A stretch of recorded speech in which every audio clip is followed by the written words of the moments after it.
you know that Bitcoin uses as much energy as some entire countries? Bitcoin has a massive network of miners called ASICs that require a lot of energy to mine and secure the Bitcoin network. So, for Bitcoin to be successful, it's critical to have access to cheap and reliable energy. That's why miners are moving in flocks to Texas and running their mining operations off of natural gas wells, wind turbines, solar farms, and on-grid applications. But up to now, there hasn't been a place for Bitcoin miners and energy producers to connect with each other. That's why Digital Wildcatters is bringing everyone to the energy capital of the world, Houston, Texas, for 2 days of network and learning at the premier mining event, Empower. Maybe you're an experienced miner or energy producer that's looking for partnerships, or maybe you're new to the space and you want to learn and get your foot in the door. There's going to be content and opportunities for people from all different backgrounds. March 30th to 31st, Houston, Texas, Empower. Get more information at digitalwildcatters.com.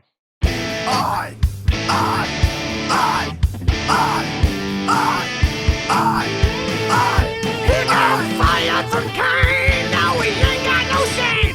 So we started a pod, took Yeezys to town.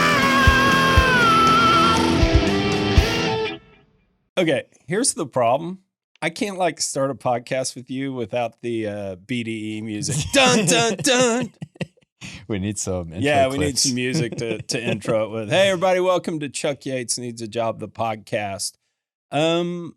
We're doing something cool here at Digital Wildcatters. We're doing the Empower conference later at the end of the month, and it's Bitcoin mining, meeting the energy business. I've just gotten a lot of questions about it from folks. What does this mean? What's it all about? So I thought I would have the creator of the conference on the podcast, Collin McLelland, CEO of Digital Wildcatters, just so we could talk about it, to clear it up, what it's all about, and the like. So, Collin, welcome on. Yeah, I feel we got a lot of space here in between us. It's kind of nice. Yeah. I'm sort of liking it. You like the space, huh? Yeah. So I think that Chuck, you and I have had a lot of conversations on Bitcoin and Bitcoin mining over the last year or so, and it's a really fascinating topic, and I really like the discussions that you and I have because we come about it from two different angles, right? Obviously, your background in private equity and investment banking, and then my background from a technological perspective. I think that you and I have been a pretty good team in terms of bringing the whole picture together. And, with Empower, we saw a need in the market because we saw a lot of oil and gas guys and energy guys getting into Bitcoin mining, especially over really the last 6 months or so. It's pretty recent, and there's been a lot of people talking about it and working on it since 2017, saying, hey, how can we take wasted flared gas out in the Permian Basin and create some economic value from that? And they started turning to Bitcoin mining. And so essentially they were able to take this product that had no value and convert it into electricity, and then mine Bitcoin and turn it into hash rate. So you started seeing a lot of this, and I think in the downturn, let's call it 2020 and then 2021, people really started looking at how can they extract more value from their asset when you have low commodity prices. And so I think that it's kind of been this, it's kind of this perfect storm of different external factors that have contributed to Bitcoin mining becoming a very big thing in the energy industry. And one was you had depressed commodity prices, but then you also had a run up in Bitcoin too. Over the last year, Bitcoin went up to $60,000+. And so I think those two things combined got a lot of people talking about it. And there just wasn't a place for energy companies and Bitcoin miners to get together. I remember, 8 months ago, I think it was roughly 8 months ago, when there was an annexation of Bitcoin miners in China and they're all getting run out. I was taking some Chinese miners to natural gas sites up in Tulsa, Oklahoma. And so pretty stark contrast between cultures. You had these Chinese guys with their Binance crypto backpacks. And then on the other side of the table eating lunch, you had all the Oklahoma boys from EFT, all my redneck friends that are oil and gas. And I was like, man, this is a reality show that we're shooting here. But that's the reality, is that you have two worlds colliding, and there's never been a place for these people to get together. So that's why we decided to build Empower and really make it the go-to mining event that's focused on energy. So I'm going to say this punchy, in 30 seconds, but it took me about a year to figure out all these pieces.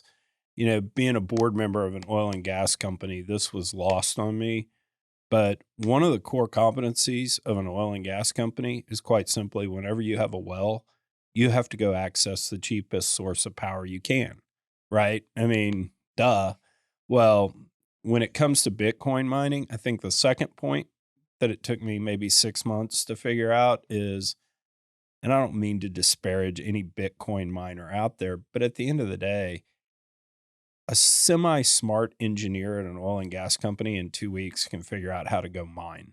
Yeah. I mean, I don't want to say it's just plugging in computers, but to some degree it's No, plugging in computers. there's definitely nuance to that. I mean, there's things that you learn and experiences you get with mining Bitcoin at a commercial scale. But you're exactly right. Oil and gas infrastructure and operations are 10x harder than Bitcoin mining. And so it's natural. You know, you look at Ryan and Justin up at J Energy in Wyoming. I mean, they were oil and gas guys. They partnered up with a Bitcoin miner, I believe, back in 2018 because they had some stranded gas on a asset. Yeah, they they were out in the Powdered River Basin and they couldn't flare because the government wouldn't let them. Yeah, and so they had to figure out something, and so they partnered up with another miner and they sold their gas to that miner.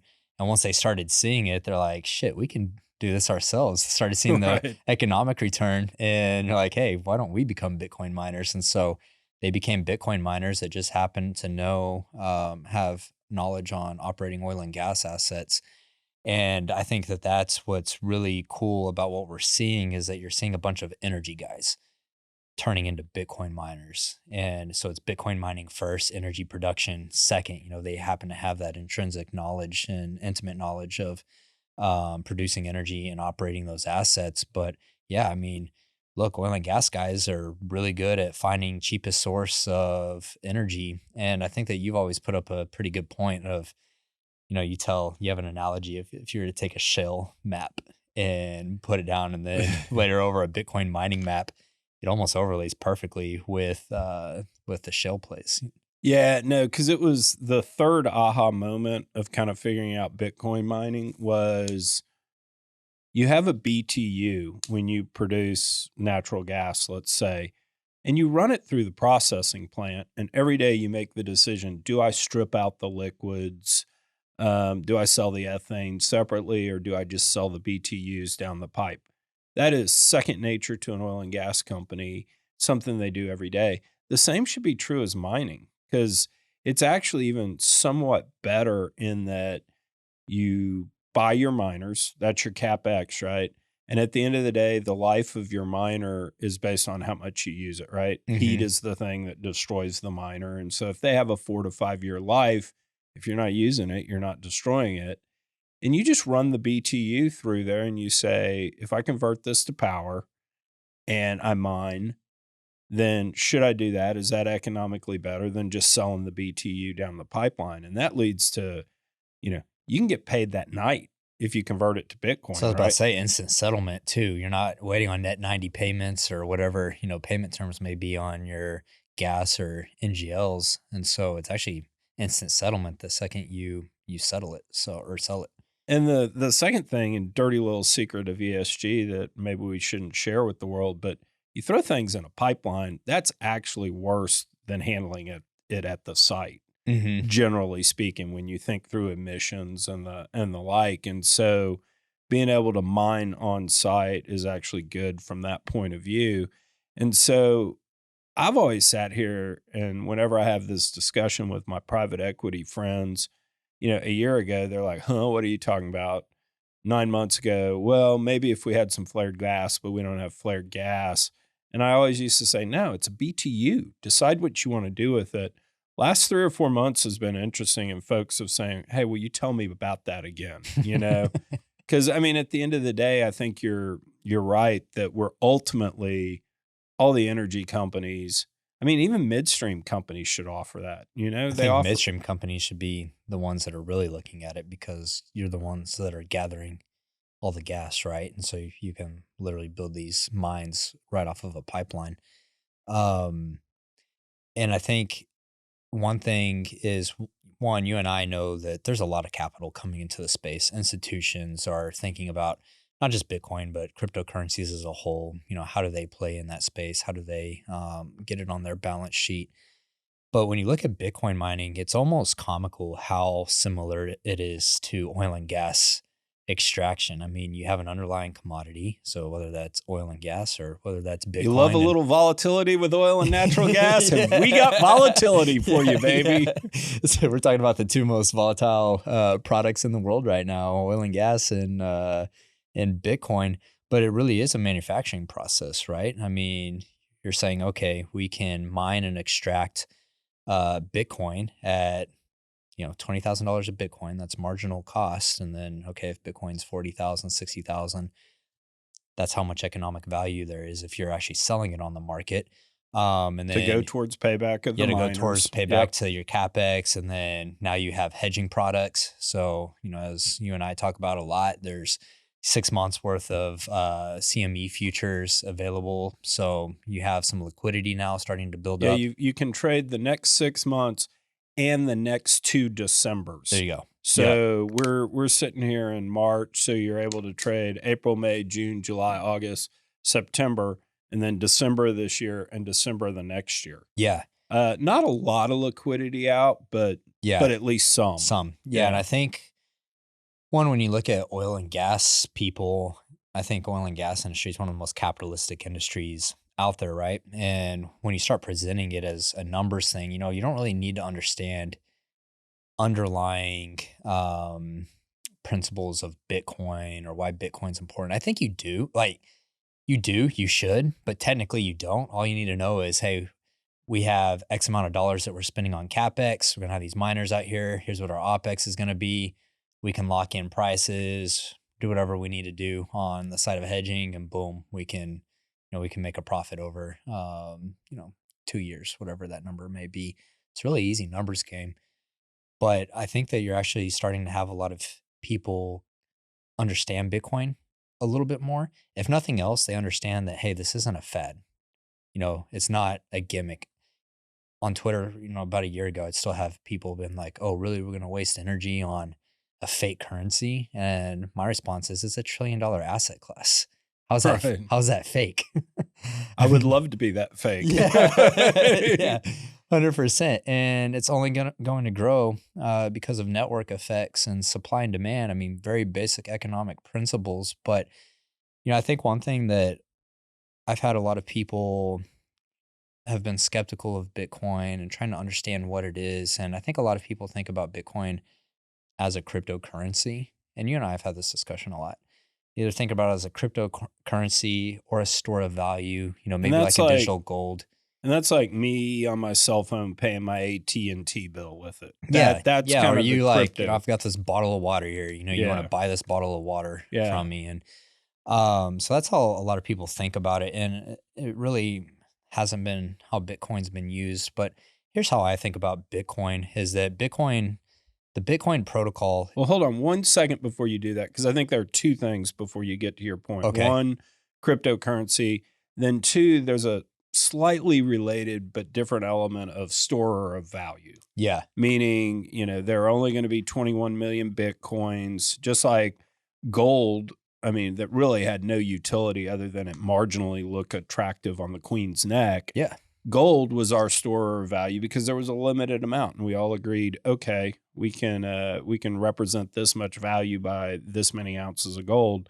There is a thought that Bitcoin, at least early on, would be a storer of value because there'll only be 21 million of them. Yeah. I mean, gold historically has been used as a store of value.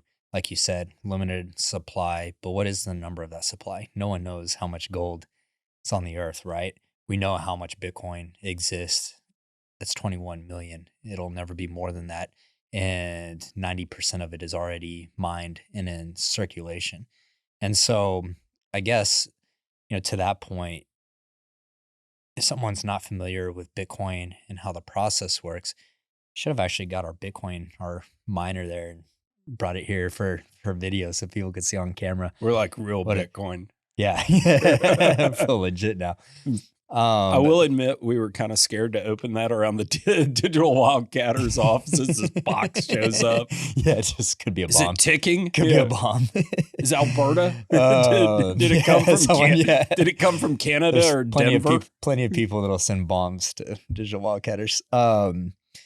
But you have what are called ASICs, and all of these ASICs, they're just computers that were designed to mine Bitcoin. That's all they do. So just like you have CPUs, you have GPUs, you have ASICs, and the couple popular ones are Bitmains. You have S19s and What's miners, and anyways, these miners are continuously hashing.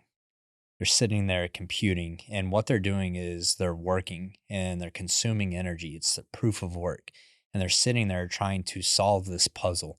And when they solve the puzzle, they unlock a block and they're rewarded that Bitcoin.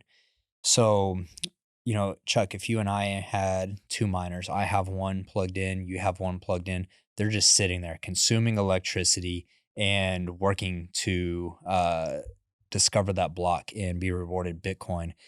And, you can get into pools and how those things work, but ultimately that's how mining works. And they also verify transactions on the ledger. So if I send a Bitcoin to you, it has to go through the network. The network approves it. It adds it to the ledger, and that ledger is immutable. It can't be changed over time. And so the ledger is secured by the Bitcoin network.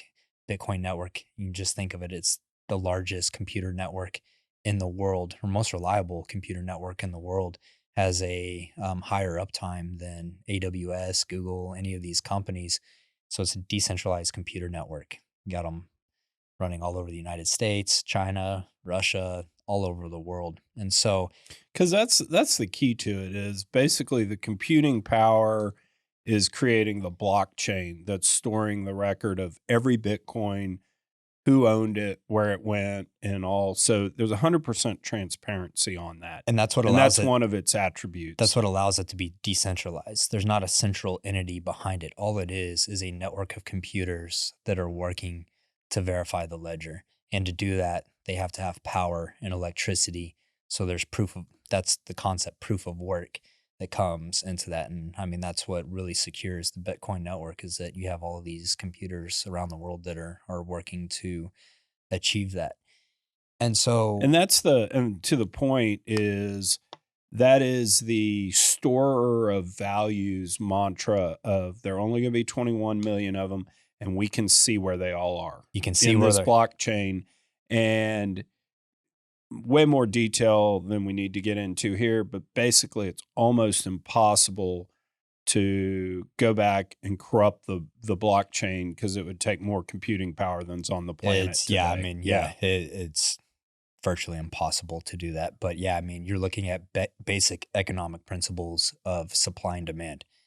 There's limited supply, and demand continues to increase over time. And, on that point, like, got asked a question the other day, volume of Bitcoin trading is dropping. If you look on the other side, percentage of people holding their Bitcoin in cold wallets continues to increase. So people are actually trading Bitcoin less and holding it in cold storage long term. So, I think that Bitcoin's really easy to understand when you say, okay, I can own a Bitcoin, even though I can't hold it here in my hand. You got to get through this concept that you're not holding it in your hand, but you physically, tangibly hold a digital asset that can't be copied. The ledger says that you, Chuck Yates, own your Bitcoin. No one can take that from you. And I can get into my digital wallet by my unique code that only your keys. I know. Yeah, your keys. So It gives you, for the first time ever, you have the ability to fully control custody of your assets. And so you think about that, and then think about, I want to go back to the network real quick, because I think that because this is where you, in fairness to you're the first person I've heard this from. And I actually think it's pretty powerful. It only took me about 9.5 months to become a believer of you saying this every day. But this is interesting about the network and what you think the possibilities are there. The days of oil field workers wasting countless hours lost searching for pump jacks and well pads in a maze of unmapped lease roads are over. Well Site Navigator, The most downloaded oilfield mobile app ever now offers turn-by-turn directions to over 1 million wells through lease road navigation technology. We've mapped tens of thousands of miles of lease roads you can't find anywhere else, and we're always adding more.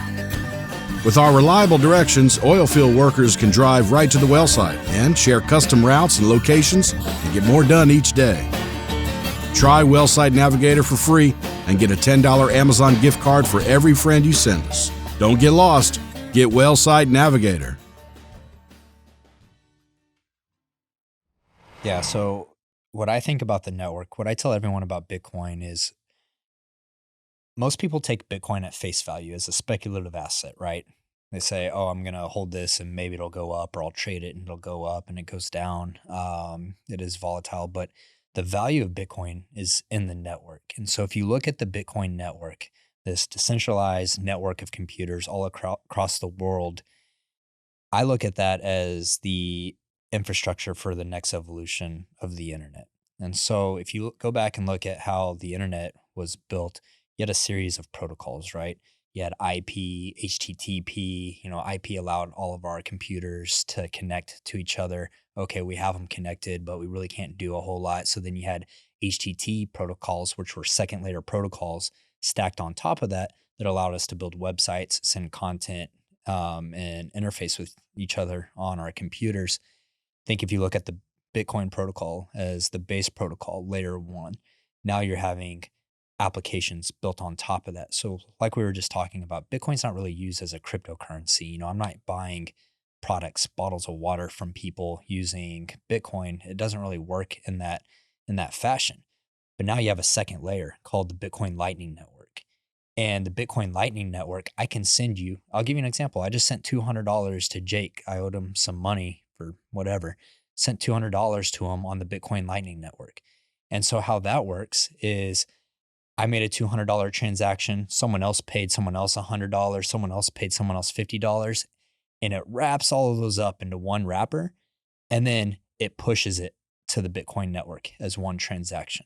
So with the Bitcoin Lightning Network, I was able to pay Jake $200, instant settlement. He got it the second I clicked the button, cost me $0. I can send it to him anywhere in the world. And that was facilitated by the Bitcoin network. And if I wasn't clear there, I sent him US dollars. It wasn't even Bitcoin. I sent him US dollars using the Bitcoin rails. And so if you start thinking about what all can be done on that, everyone talks about Web3. They talk about decentralized applications. They've gone and they've built numerous blockchains. There's thousands of blockchain projects out there. A lot of people are familiar with Ethereum, for example, but all of these things can be built out on the Bitcoin protocol. The other day I saw a project that came out that allows you to build websites, decentralized web applications on the Bitcoin protocol. And, there's always a lot of pushback. Well, yeah, Bitcoin's old technology. It's old Bitcoin technology. There's faster blockchain applications out there. And the thing is if you look at how the internet was built, the internet wasn't built on the fastest protocols. It was built on the ones that were adopted first. And adoption really is the name of the game. And for that, Bitcoin is the king of blockchain protocols. And it's also the only true decentralized application. Ethereum, every other project has a central team behind it. Bitcoin is the only one that runs autonomously with a decentralized network. So, people sometimes, they may have a hard time conceptualizing that. But what I point to is look at AWS, Amazon Web Services. What is your value that you place on that business? It's worth billions of dollars. It powers the internet. I think AWS they host 30% plus of all the activity on the internet. That's how I think about the Bitcoin protocol. It's an infrastructure play, and it's the infrastructure to build out the next evolution of the internet. And that is enabled by Bitcoin mining. And then Bitcoin mining is enabled by access to cheap and reliable energy. So that's kind of how it cascades down, and how getting a molecule out of the ground, or, capturing wind or solar. I think that we're going through this paradigm shift where economic value and energy production are becoming so closely tied hand in hand that it's just so different from the way that the world has worked up to this point. And I think it's it's extremely revolutionary and extremely cool to think about. So, summarizing real quick what you said, in effect, you basically said the Bitcoin network being decentralized, the only true decentralized network out there, in effect, you're going to want to own some Bitcoin of some sort because that's, in effect, your rent to participate in that network. And the utility of being able to run through things ultimately through that network is going to be valuable. And Yeah. that's interesting because you and I went and met with a very sophisticated institutional investor, and their question was, I can't figure out how to value a Bitcoin other than just speculation. Yeah. And that's the first time, your answer is the first time I've heard something other than, well, it could be a store of value. It's better than gold. Yeah. I think that when people ask that, like, what can Bitcoin be valued at? And a lot of people, they look at the markets, they'll go to Coinbase or CoinMarketCap and, they'll look at volume of Bitcoin and what has Bitcoin price done over time. But if you really look at the amount of hash rate that has come online, and you can Google this, you can Google Bitcoin mining hash rate, and you can find all the historical stats of how much hash rate has come online. That's where the value is. The value is how secure is the network. These Bitcoin miners are incentivized by mining Bitcoin, right?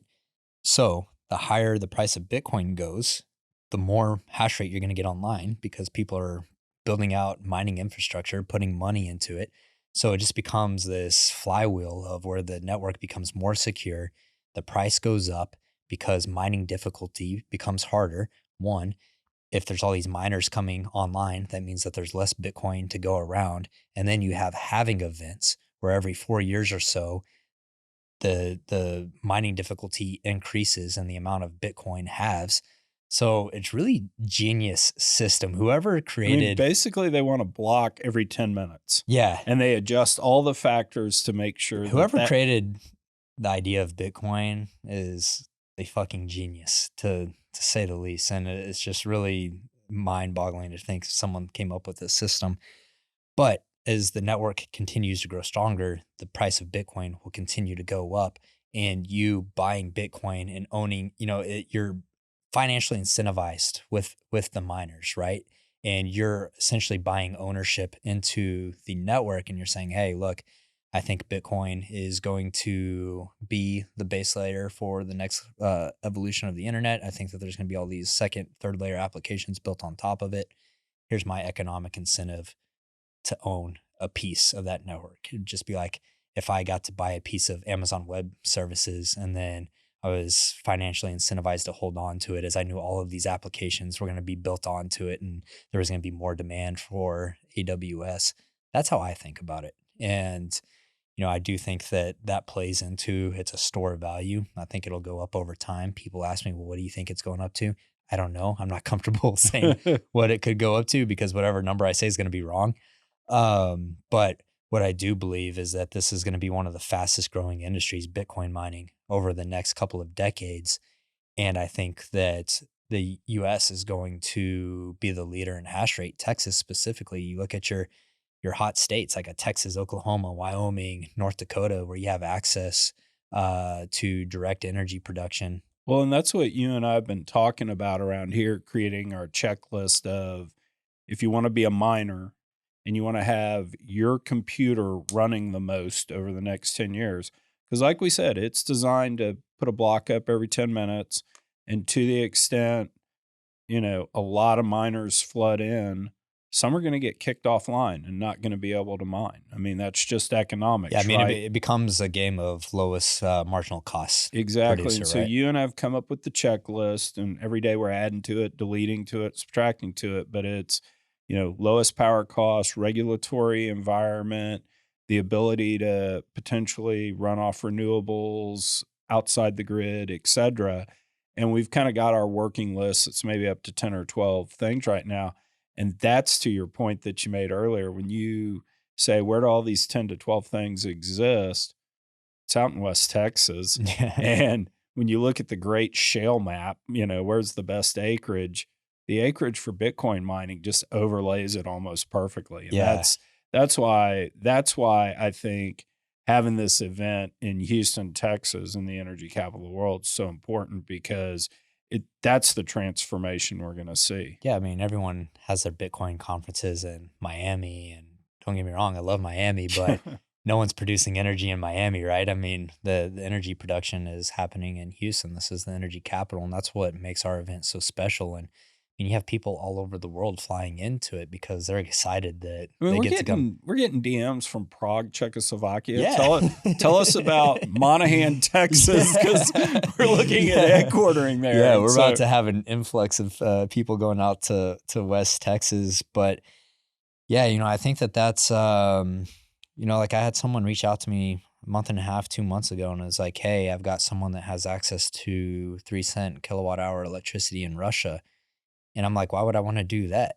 Yeah, Like, exactly. yeah, I'm like, why would I want to do that? The regulatory risk there seems so high. And, you know, now you look at what's now happened say with the 2 war. cents, maybe. But yeah, no.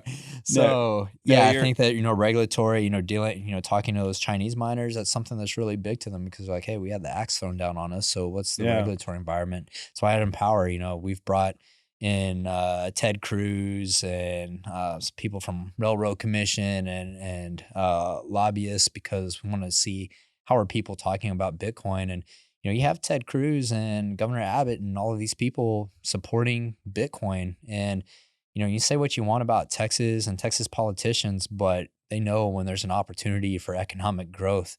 And I think that they're getting behind it and supporting it. And, you know, you have big deals that, you know, you and I have been sitting here talking about, you know, mining off of nat gas or solar or off grid. And I think that there's a lot of applications for off grid mining, but state of Texas is cutting deals with miners for on-grid applications too. And they have these power purchase agreements that say, hey, you know, we'll give you access to cheap electricity, but when there's increase in demand, you guys gotta cut off power to the miner so that we can reroute electricity. Because I mean, I don't think it's crazy to say that a lot of the renewables being built on the Texas grid right now, at least some of the value or some of the compensation for building that's coming from Bitcoin mining. Yeah, I mean, It just is. And so, I mean, it's not a Republican Democrat issue. It's actually a uniting issue because it's going to lead to more renewables out there. I mean, you look at what's happening with energy right now and the energy crunch that we're in.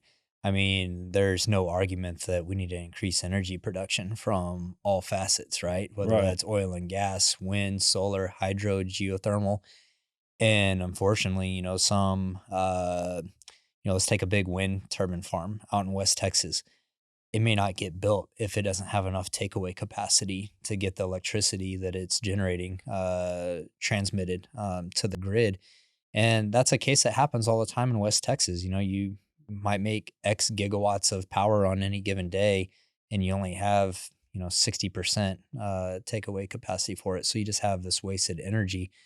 Now, if you have servers out on your site, you have these ASICs servers.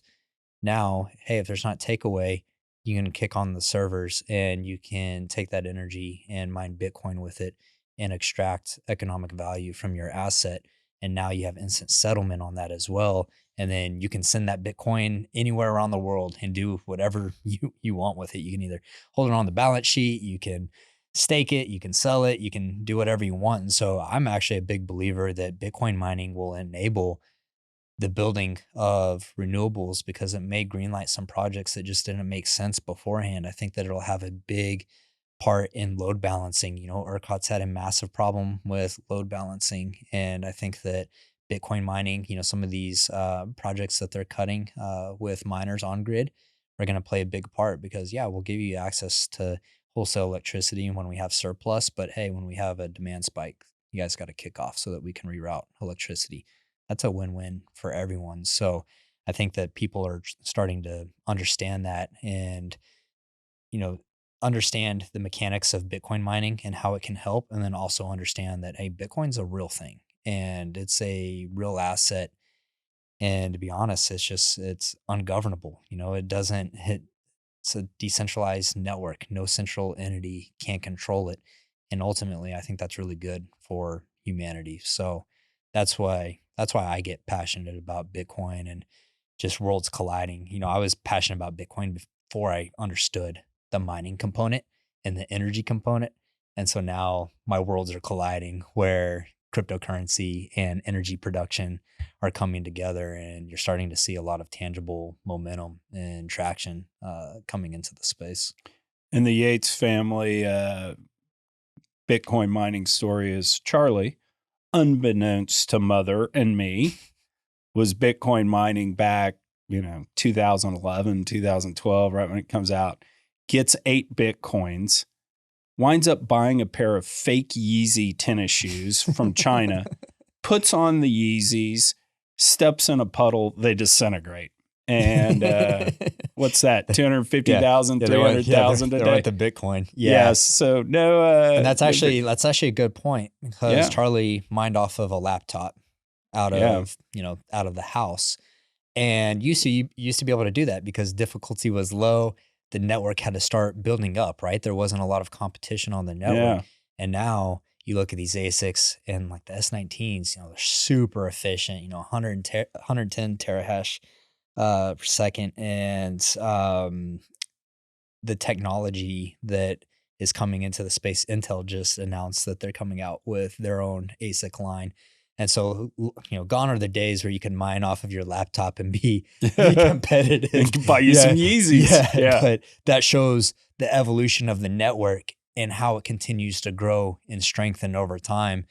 And every blockchain that's added, or every block that's added, makes it that much harder to corrupt. So, it just becomes more secure over time. And so I think that if you start to understand that, hey, the value is in the network, then you can kind of start to reverse engineer and tease out, what is your value on the Bitcoin. So we're gonna have to do more on that, because that sounds really simple, but it took me like 9.5 months to actually get that and appreciate it. We'll do more, but give me details on the conference. So it's going to be March 30th through 31st at 8th Wonder Brewery in downtown Houston. So we've rented out the entire brewery.